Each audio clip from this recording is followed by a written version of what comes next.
Jack of Jack's Trax Records is turning 13. And he asks, what kind of music was I into at that age? Cheap Trick, Rush, oh dude. Doing my contest entry for Jack's Trax. He is 13, vinyl collector, music lover. You gotta check out his channel in the description.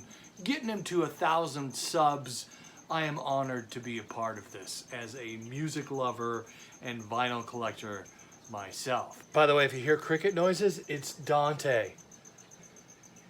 He likes music too, apparently, but we do feed him musicians, cricket musicians. 5 questions. I have them on the screen here so I don't forget. I'm a little ADHD, like I will forget things quick. And this is great. These are great questions. Man, Jax is like he reminds me of Cameron Crowe. If you've seen the movie, the ultimate vinyl movie, Almost Famous, the true story of the director, writer of the film, who was a real Rolling Stone writer at 15 years old. True story. Anyway, it's a fictionalized movie, but it's based on Jax. I know, I digress. Jax, 5 questions here on the screen. What was your favorite record that came out when you were 13 years old? I gotta say, great question. I'm wearing the shirt, all right? So when I was 13 years old, I was born 1968. Boom, it was this album came out in 1981. This is a used copy. It's rough around the edges, I'll be honest. For Those About to Rock. And this album, not this album because I lost it over the years, but I found this at a used record store. For Those About to Rock, I bought this. I think this is one of the first albums, if not the first album I bought with my own money, right? Money that I had earned from doing chores or mowing lawns or whatever the heck I was doing when I was 13. But I remember walking into a record store and flipping out, $1 bills until I got this record. And that leads into the second question on the list. What was your favorite band when you were 13? And it was, at the time, it was AC/DC. A year earlier, in 1980, they had released this, Back in Black, and that is right, this is the first hard rock album that I fell in love with. I mean, it was just amazing. Back in Black, I mean, just one of the most listened to albums of all time. Hell's Bells, Shoot to Thrill, rock and roll it ain't noise pollution, all right? We had to remind people of this. At the time when I was 13. I still have to remind people of it. What do you do? It's just an ongoing battle. Your favorite Rush album? Dude, I'm with you. Moving Pictures.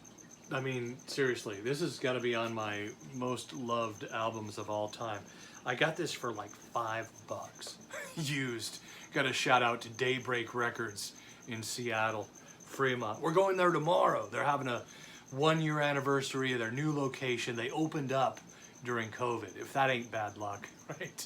You open a new location, bigger building, more rent or leasing space, right? And boom, pandemic. So now they're back to open for business. They're having a little barbecue in the parking lot. So yeah, Daybreak Records in Seattle. They have the greatest used stuff for an affordable price. It's amazing.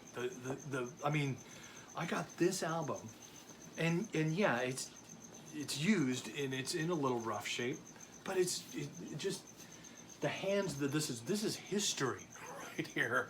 Moving Pictures. I love this album. I gotta spin this tomorrow. I got a bunch of records stacked over there on my turntables. You gotta see this, by the way. Here's my turntable setup. I got a 1981 Techniques, and I also have my cheap Victrola. So this is one that plays the beat up records, right? The ones that I'm, and as long as they don't skip, I'll play them on there. I don't mind the poppiness, man. I'm nostalgic like that. This quality sound right here. This thing is amazing. Preamp in the back. that's kind of my setup. So yeah, there's some people that just won't buy old used records. I really like old used records, man. I like them as long as they don't skip again. I like some of the poppy sounds. There's like character to the vinyl, and that's what I appreciate about it. So Moving Pictures, yeah, it's got a little pops to it, but I love it. I love this album. The next question on the list, what is your favorite Cheap Trick album? Again, dude, we are like kindred spirits because I gotta pick, it's The Dream Police. It's good. It's really good album. I do like their first album too. I will say that, just because it's punk's, some of the genesis of punk rock.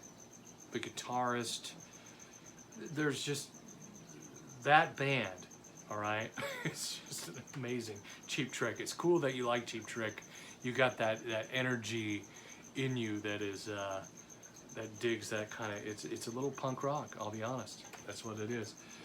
But again, and punk does get organized, and this is a studio album that was well made.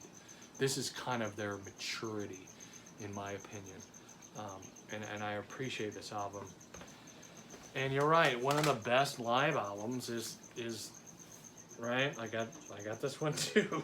It's just one of the great. I should do a whole video on just live albums that are good. There's a number of them that come to mind, but it's off topic. I'm trying to stick to topic. What is the next question? Who is your favorite drummer? All right. Now this may not be a vinyl thing. Now, I live in Seattle area. I'm in Everett, Washington. We're just north. I'm like 20 minutes north of Seattle. My favorite drummer, you know, you go into the space of history. You know, John Bonham, you know, Neil Peart, just amazing drummers. In the last few years, and again, he's not really a local guy, but I gotta say, Nirvana, and I got the CD, I don't have the vinyl yet. Still trying to find it in this town. This is a tough album to find. But CDs were all the rage. I bought this CD when it came out. I think the week it came out.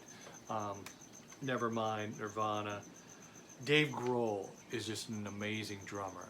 The thing I believe that really helped shoot Nirvana into being the crazy music-changing band that they were the drums of Dave Grohl. If you listen to, just put on some headphones and listen to Feels Like Teen Spirit and check out those drums. Like, those drums changed everything. And through that album, you know, through In Utero, there's just the drum tracks. It's amazing. The guy is just an amazing drummer. He also covered some Rush stuff. And it used to be on Spotify, but I can't find it anymore. I would love to get my hands on some of those recordings. Today, my favorite band, it comes and goes, all right? It's summer right now, and one of my favorite bands, and they almost release an album every summer, or at least in the summer is when they release albums. They released one this summer, and it's amazing. My favorite band, at least this summer, 2021, love me some Weezer. This album is really good. My wife's like, you haven't been into an album this much in a long time. And it is, it's like old school rock. I mean, there's a song on here that samples Crazy Train. I don't know, it's kind of weird. It's growing on me though, if I'm honest.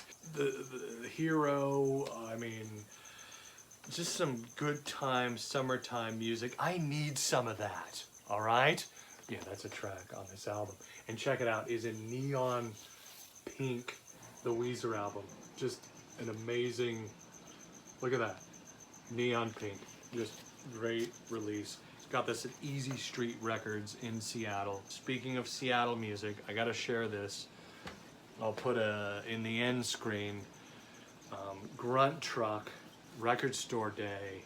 We went to Easy Street Record and the band signed this album. And I have to tell you about this band because not a lot of people have heard of this band. Before Nirvana, before Soundgarden, the drummer actually was in Soundgarden before Grunt Truck. The Seattle music scene was interesting back then. But Grunt Truck, 1989, these guys started, all right?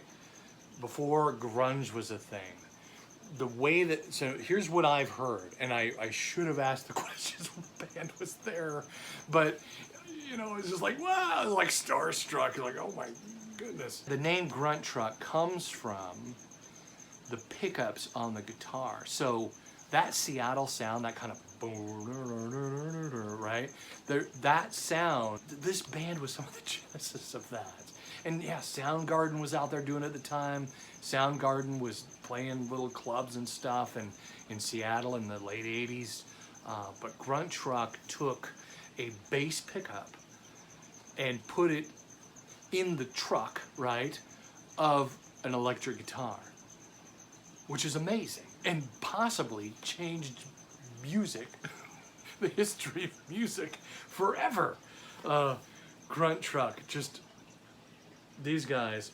I mean, if you just go on Spotify, you gotta hear some of this music. They were big on MTV. Back when MTV played music, there was a, I still have a shirt, the Headbangers Ball, and it was all metal stuff.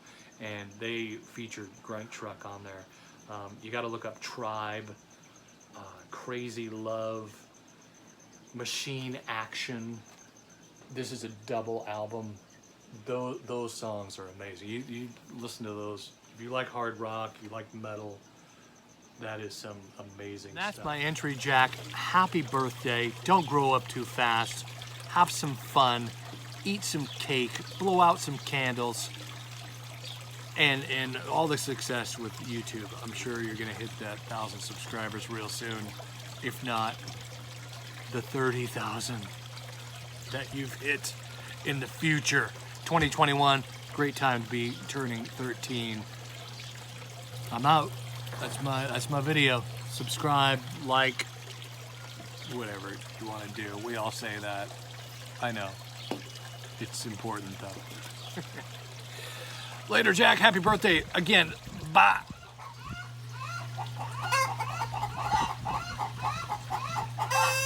Chicken Rock. Got a whole band going on back here.